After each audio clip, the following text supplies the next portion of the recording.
প্রতিবন্ধী মেয়ে জন্ম হওয়ায় বাক প্রতিবন্ধী স্ত্রীকে ছেড়ে গেলেন স্বামী। স্ত্রী ও সন্তানকে ফেলে রেখে নির্মমভাবে মুখ ফিরিয়ে নিয়ে অন্যত্র বিয়ে করেন পাষণ্ড স্বামী। এদিকে সন্তানদের নিয়ে অভাব অনটন আর চরম দারিদ্রতার সঙ্গে টিকে থাকার লড়াই করছেন এক মা। আজ আপনাদের শোনাবো সেই হতভাগী মা শিরিন বেগমের করুণ গল্প। শিরিনের স্বামী চলে গেছে, প্রতিবন্ধী মেয়ে হয়েছে দেখে। প্রতিবন্ধী সন্তানকে দেখেই স্বামী ছেড়ে চলে যান।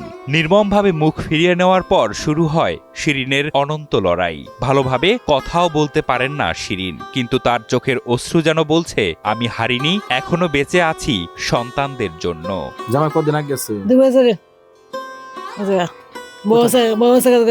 অভাব, দারিদ্র, একাকিত্ব আর মাতৃত্বের কষ্টের বিরুদ্ধে এক মায়ের যুদ্ধ। এই ছোট্ট ঘরটাই এখন তার শেষ আশ্রয়। বোন তো প্রতিবন্ধী যে জন্মেতে আর মারা যে আব্বা পান খাওয়া করে আসছে, প্রতিবন্ধী আসছে বা খাবার মন ধরে না পাইলে পরে আর কি হয়। গাজীপুরের শ্রীপুর উপজেলার বরমী ইউনিয়নের বালিয়াপাড়া গুচ্ছ গ্রামের শিরিনের সংসার চালানোর কোনো স্থায়ী উপায় নেই। বাড়ি বাড়ি ঘুরে চাল আনেন শিরিন বেগম। দিন শেষে যে এক মুঠো চাল জোটে সেটাই তার পরিবারের আশ্রয় ও আশীর্বাদ।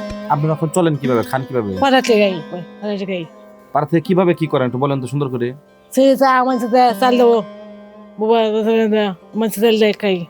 একদিকে ক্ষুধার জ্বালা, অন্যদিকে স্বামীর ছেড়ে যাওয়ার বেদনা। আরএফএল এসডব্লিউআর পাইপই মাপে যা বলে তাই দেয়।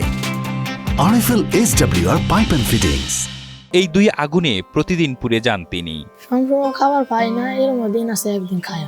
বরমে শারমিন 16 বছরের এক বুদ্ধি প্রতিবন্ধী, তবুও মাকে সাহায্য করতে অন্যের বাসায় বাসন ধোয়ার কাজ করে। ছোট ছেলে জুনায়েদ মাত্র 12 বছর বয়সে বড়দের মতো কাজ শিখেছে, কারণ তার মা যেন ক্ষুধায় না থাকে। আমার 7 বছর হালাতে গেছে, এটা আমি যে মানুষের বাড়ি কাম পাইতে কাম করি আর না পাইলে তো বেকারি। তীব্র শীতেও নেই পর্যাপ্ত শীত বস্ত্র। মা শিরিন সন্তান দুটিকে বুকে জড়িয়ে বসে থাকেন সারা রাত।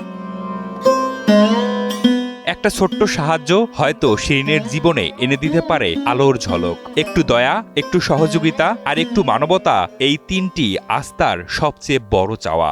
চলতে অনেক কষ্ট, যদি সরকারে বা না ভালো মানুষে তাদের প্রতি গায় কিছু সাহায্য করে, তাহলে ওরা চলতে পারবো ভালোভাবে ওর দিন কাটাইতে পারবো। শিরিন বেগমের গল্প এক মায়ের অদম্য লড়াইয়ের গল্প, যে মা এখনো বিশ্বাস করে একদিন তার সন্তানদের মুখে হাসি ফুটবেই।